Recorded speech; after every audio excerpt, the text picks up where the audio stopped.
হচ্ছে দর্গি মাছ। তাই দর্গি মাছ আজকে ভাজা ভাজা করবো। এখানে হলুদের গুঁড়া,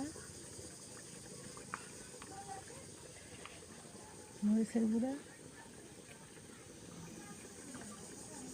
আদা রসুন বাটা,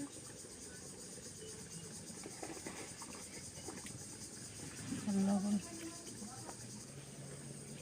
ভালো করে মাখাইয়ে নেব। তো মাখাই হয়ে গেছে, এখন তেলে দিয়ে দেবো। তেলে এরকম দেখে দেবো মাছগুলো।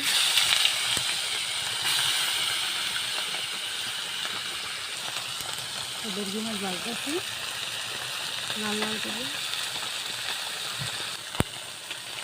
তো মাছগুলো উল্টাই দিচ্ছি। হয়তো থাক, চুলা কিন্তু জাল দেওয়া যাবে না, কম আঁচে রাখছি, তাহলে পুড়ে যাবে।